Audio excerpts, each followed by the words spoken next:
guys, it is the Poke King, and we're back with another banger. Guys, we're taking a look at the deck that I think can at least get someone a top 8 at, honestly, it's this Friday. It is this Friday. It's North American International Company, whatever you want to call it.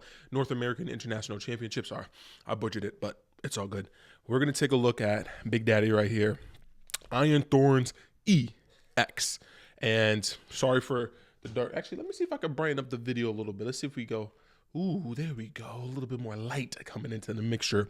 One take, that's all we do. All right, guys, we're taking a look at Iron Thorns EX. Now, this is what we call a quad deck. So this is quad Iron Thorns, the only Pokemon you play. So we're going to break it down and take a look. This is a little bit different than I normally do. I did leave the tripod that I actually use to shoot the videos in my car. And I wanted to kind of just take a look at this style. So, boom, we're going to play 4 Iron Thorns EX. So what this guy does is he does a lot. He allows you to pretty much shut out Pokemon. Roblox Pokemon. We'll take a look at it, read it. It's called Let me try that again. Initialization. No, trying. As long as this Pokemon is in your active spot, Pokemon with a Roblox in play, both yours and your opponent's, have no abilities except for future Pokemon. And that's EX Pokemon Bs, ETC have Robloxes, so do Radiant Pokemon. So Radiant Charizard, Greninja, the two big ones that are, the most popular, especially Radiant Greninja, are shut off. So by having 4 of these bad boys, you pretty much just, like we said, shut down Lugia. You also shut down decks like Gardevoir. Pretty much it's an auto win. So the reason why I'm saying that this deck, and once again, I'm going to get into the other cards that we're playing, but this is the reason why it's like Path to the Peak. So this shuts down Lugia, which is right now probably going to be one of the most played decks, probably top 4 played decks. So if you can hit the field and have great matchups against Lugia, like we said, top 4, top 6 will probably be Guardy. If you can have good matchups against those decks, and then also against just regular Lost Box decks, playing cards like Lost City, Giovanni Charisma, just to disrupt these cards and the decks, you pretty much can win. And I think there's going to be someone with a top 8 finish. Mark it. We'll bookmark it. I'll make a short if it happens. At least someone's going to get top 8 with this card. So, being able to also pretty much with the way we have it built to give you a better chance against Charizard. Now, Dracopult, it's a little bit difficult because of the fact that Dracopult does 200 and then it does 60 to the bench. So what happens is they can go boss, knock out an Iron Thorns EX and the one in the active. So that's the thing where you're going to rely on some of the supporters and the trainer cards that we're playing and tools. So we'll get into that. So for the actual supporters, let's take a look at this bad boy right here. Let's take a look if you guys can see it. We're going to play 4 Arvin. So Arvin, of course, searches out your items, searches out your tools, and we'll take a look and see what kind of tools and items we're going to search out off of Arvin. We're then going to play 4 Iono, being able late game to, put people down to 1 and then shut off their draw ability, especially with like Ancient Box, anything like that. It's super important. We're also going to then play 3 of this bad boy, Mr. Judge. Judge is really good in this format right now with a lot of decks relying on like a Radiant Greninja to get them to draw. Things like Babero if they're getting a Bidoof. Stuff like that to where Judge can really hurt. And we know how good Judge is against Charizard decks, especially if they don't set up. So being able to put them down to 4 cards, you have to draw kind of like the perfect 4 or 3 cards. It's usually perfect 2 or 3 cards needed to actually play the game. So we're hoping that Judges stick in the early game. Now, this is how we're going to win the Charizard matchup is with Giovanni's Charisma. We're pretty much going to just stall out the ability of Charizard from, of course, using Iron Thorns EX, but then also single attachments of the energy. Giovanni's Charisma is key. With a Pal Pad in the deck, we can do this 5 times. So that's enough turns to knock out a Charizard, which is really important. And then you can save a Pidgeot. So that's what we're playing there. And it's really important to have 3 bosses orders. Now, a lot of decks, I'll put the link for the deck profile that I got inspiration. It was an online tournament and it was playing, 4 Judge, 4 Charisma, and 4 bosses. But I feel like having some tech staple cards, ooh, this boss is crypt. is really important. So I wanted to make room for an Eerie. Eerie is really good. Your opponent reveals their hand, and you discard the 2 item cards you find there. So anyone still trying to play Chim Pao, any rare candy sitting in the Dracobolt player's hand or Charizard hand, we want to rip them.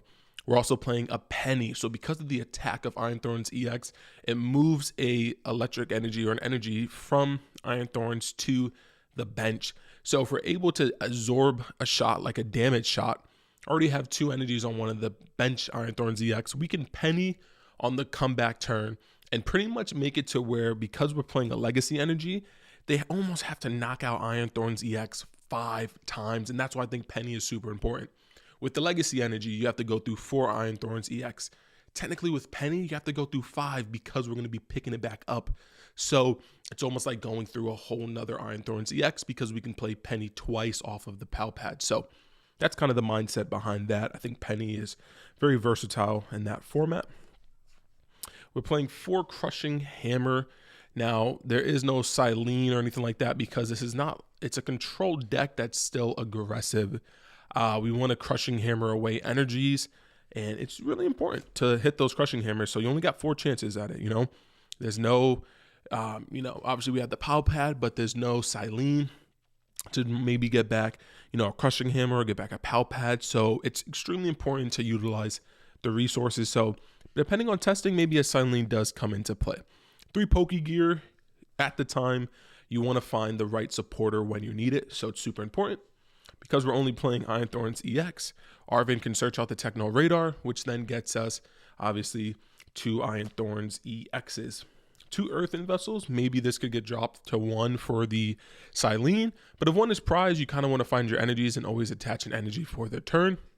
You can attack on, technically your second turn if you're going second by using Giovanni's Charisma. So Earthen Vessel, super important. Energy Lotto probably can go down to 1 and then you could fit the Silene, but it's really important to try and hit the legacy energy. So we play 2 of those. And we also play the 4 DTE. So kind of want to be able to attack. Lost Vacuum, really important. Once again, get her into things like Jamming Tower, other cards like, Pokestop that can kind of fuel your opponents. We're playing 1 Hand Trimmer. Some decks don't play this, but I'm assuming some people will just hold a huge hand against us. And then if that's the case, we can just bring them down to 5 and then kind of ditch down our hand.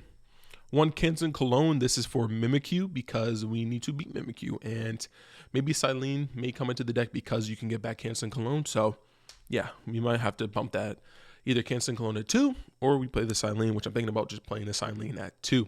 PAL pad, of course, gets back all your supporters. And then now for the tools, we're playing 3 Future Booster Energy Capsules. Really important, does an extra 20 damage, and it gives the Iron Thorns EX free retreat. We're playing 1 Handheld Fan with this. Pretty much Charizard should have a really hard time when it comes to attacking you. If the Pokemon this card is attached to is in the active spot and is damaged by an attack, even if it's knocked out, you move an energy from the attacking Pokemon to one of your opponent's bench. So you move it to like, they open Manaphy, Rotom, all that. 1 TM De-Evolution. Devolution, it's really good once again against Charizard, against Dracopult. That's kind of how you beat it. You spread out the damage, and then you just TM Devo. We play 3 Lost Cities for the Lost Zone matchup, for the Guardian matchup. We don't want you keeping those Sableyes, those Radiant Zards, those Curlias. We don't want you keeping those around, so we're going to have to try and Lost City people. For energy, we have 4 Double Turbo Energy. Really important to have this double turbo, allows us to consistently attack on the second turn. So 4 DTE, and that's why we say it's so good against Lugia. If they open up a Lugia V, you have Iron Thorns EX, and you're going first, you're just going to go Lightning Energy, and then you're pretty much then going to try and hit the DTE to do a knockout on the Lugia V. 1 Legacy Energy, like I said, it makes it have to go through another Iron Thorns EX. It's really good, giving them 1 less prize, so super important. And once again, provides also a Lightning Energy for the deck. And then speaking of Lightning Energies, we got my generations. We have 6 Lightning Energies. All right, guys, so that was my quad Iron Thorns EX deck profile. I'm telling you, if you don't know what to play, play something like this. There are some somewhat iffy matches. Like I said, the Zard can be iffy, Dracopult definitely iffy. And yeah, those are probably going to be the 2 most popular played decks. this deck can beat them, and there's ways to combat those decks. So let me know in the comment section down below. Please test this. I'm telling you, top 8 at NAIC, someone will be playing this deck. It's going to take advantage of Lugia. It's going to take advantage of Guardy. And then once again, it has a great Lost Box matchup. And a lot of people will play Lost Box when they don't know what they want to play. They don't want to play Lugia, they want to play Zard, or if they don't want to play Dragapult. So put in the comment section down below. Make sure to like, comment, subscribe, become part of the Poke Kingdom. It's been your king. Peace.